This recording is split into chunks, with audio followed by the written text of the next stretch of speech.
Okay, so I stopped reviewing this in September because they just rammed 3 random Life After Lockup episodes in. So I guess there isn't an episode 9 on here. It just goes episode 8, 10, 11, 12. And 10 through 12 are the Life After Lockups because I guess you know the Roan. So we're going to start at episode 13 and just go from there. So basically, this is where they left off because they've given us a half-season recap. So we open with Maurice still stuck in Compton. Oh, okay, and he just gets his parole transfer. Jessica seems slow but less methy in these confessionals, thank goodness. Don't come on camera with a hair-on lean. It's tacky boo. Oh, God, she's pregnant? I guess that explains why she looks less methy. She thinks they're ready to be parents. Y'all barely know each other. Oh, it's a might be, so we gonna drag it out for the next 2 episodes with this am I gonna take a test, let me take a test, and then she gonna take the test and she ain't preggers. I know your game. Oh, she gonna take the test now. They're bucking the usual script. Now, Maurice ain't sure because you had a whole other child that you're not. Where's that child? Why haven't we heard about that child? You ain't going to see that child. Has that child come around? Has it met the new grandparents? All right, now we still got Sean and his felon outside with the truck after the scuffle and the skirmish, or they're going to replay it. They might replay it. I can't tell. Does he have a bloody nose already? Yeah, they're not going to replay it. I wanted to see those bops connect again. He just hates leaving her in this situation. Maybe you should have hated lying to her. The second you saw her, you should have known this was Nutty Boo. So he goes over to his friend and says, Kelly might leave me because of my relationship with my baby mama. And the friend's like, you didn't tell her? Nah, he was lying about everything, so he deserved what he get. His friend laughing at him, you got punched in the mouth. Your lying mouth. Oh my goodness, he still wants to be with Destiny. You gonna lose 50 grand and your life. Your friend right. Destiny, meanwhile, still has his credit card, so she's like, I'ma hit him up style. Her sister says, well, if you want to come on down, honey, come on down. Let's act a fool together. Meanwhile, this fool thinks a proposal is the answer. Not with the cheap ring you can afford. He gonna say, maybe if I introduce her to the baby mama. The baby mama don't want to meet her. You're forgetting that. You really are a simp. So now we got Lindsay and her fool. She whining about her daughter. Child, he said, I've been sleeping on the couch. We ain't had no sex. She hates the shack that I've moved her into. Well, you promised a palace. And she said, what? I could have done better than this. I thought I hit a lick. I turned out to be tricked. I thought I had met a fool and was parting him and his money. Turns out ain't no money to part. You ended up with a Penelope Thomas Bailey. So now we got Quaylon and Shovel. And we getting him into a prison program down to the church. Oh goodness, Quaylon whining, it's overwhelming, it's too much. No, what's too much is listening to this Nelly-style Saint Lunatic speak in this day and age. Oh, it's like a talking time capsule, and I can't. Hold on, he gonna say his mom is his bigger supporter, but Shovel just bought you a car. They want him in Houston, is it really better?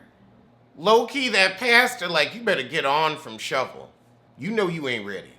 So now we got Shonda and Cat Daddy Tyrese. But she has a full mailbox and is giving no answer. So now his daughter drops by.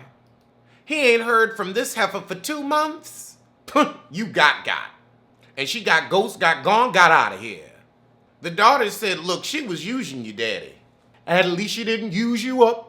We had a connection, and you ain't heard from her in 2 months, so that connection's been severed. The line is dead.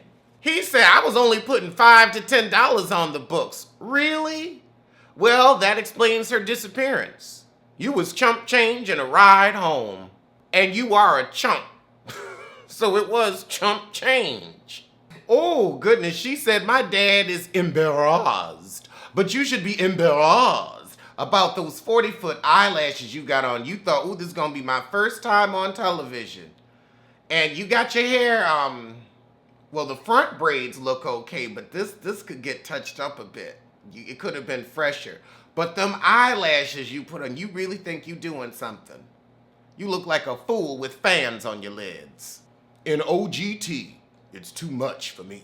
The daughter tells him he's been ghosted. He ain't even know what that is. That's how out the game you been. Oh my goodness. Back with Maurice and the meth head, they preggers. All right, now we got the new couple, the obsessive girl with the wannabe model. You know what? He looks like a male version of Nicole Murphy. I wish he was with somebody a little more sane, but we ain't seen the shit with him yet, and I'm sure he's got a fresh cup. A hot, steaming cup. I can tell it. If he got them Nicole Murphy eyes, I know something. Oh my goodness, so this heifer's apartment flooded, so now they stand with Aunt Diane. As Aunt Diane, you heifers ain't coming to my house. And I feel like she gonna get him back on drugs because you can see the pits in her face in this confessional. Ooh, why is everybody so druggy on this show and why don't they address it? I don't know whether I'm watching Intervention or We. This heifer really about to get mad at her aunts because they showing him some family photos and he's being respectful of the ladies he's staying with. Is she really gonna out crazy him? I could see it. She comes in, she says, okay, I'm not feeling well. I'm gonna lay down. You stay visiting with my aunts and I'm gonna lay down. Withdrawal is a mother. She needed a bump to get through. Oh God. The aunt already is like, okay, I can't have this aggravave. He like, oh my goodness, she ain't got no home training. Nope. So I guess this is the normal one coming out of prison to a crazy lover. Okay, all right, we've got to have a flip here and there. Because I'm low-key rooting for him. He seems normal. I hope he figures his stuff out. I hate WeTV and them 2 seconds of commercial, then they act like the show's come back, then it's another 5 minutes of commercial. Stop playing with me. When I get set in my fast forward, I don't need you farting up the groove. So Scott surprised Lindsay with a little visit from her daughter, but because of the vibe, they gotta talk through the screen door. The mama thinks Scott could be a good influence, but your daughter's too much of an ass. I would say almost. Scott means well, but he's a thousandaire acting like a millionaire, and it ain't working for her. So Scott says, well, now she's seen her daughter. I hope she's happy so I can start to get some puss. I don't think so, boo. I don't think you getting puss ever. I do think that a fool and his money are soon parted. So now we got Quaalude and Shovel in the car, and she asking him, so what'd you learn from the pasta? And he gonna say, mind your business. So now Quaylen basically picking a fight. Why can't I just kill? She's like, I thought you were outgoing. See, you don't know each other. And also, sometimes outgoing people just want to be quiet. Oh my goodness, he said, you jelly? I didn't say good morning. Who says jelly? I wasn't ready for that jelly. Hey, Godiva. I'm good. How are you? I'm catching up on Love After Lockup. Woo. But jelly? You about to be in a jam. She keeps saying, well, when you was in jail, when he was in jail, he ain't have nothing to do but talk to you. He said, I've been living with these guys all this time. I just need some time to myself. I still want to know who was doing his her in prison. Who was his loctician? Whose knees was he sitting betwixt while they was playing in his scalp? Whose knees? He gonna tell her, put a sweater on and chill. Leave me alone, Chevelle. Dang. You bought him a car and threw him a party, and this is the thanks you get. The audacity. He ain't in no talking mood. He's like, I love Chevelle and Maila, but it's moving too quick. It's all about responsibility. And she thought this prison phallus was going to come in and be her white knight, more like a blight. At the end of the day, it's all about him and his happiness. So everybody was right. You go and get on. So back with the wannabe model and his heifer, the aunties is talking about how she's the nutbag. Everything's all about her. Oh my God, she wants to leave already? And she keeps saying, I cannot have sex under this roof. Do you have to scream that loudly? My aunts want to steal all of his attention. Oh God. I feel bad for him. You gonna send him back to prison. Quiet as it's kept, them aunts would probably rather have him around than her. This heifer is going off on the aunt, and the aunt's about to kick both of them out. The aunt's telling her off right back, though. You don't want to listen to anything anybody got to say. I'm not going to the hospital for you.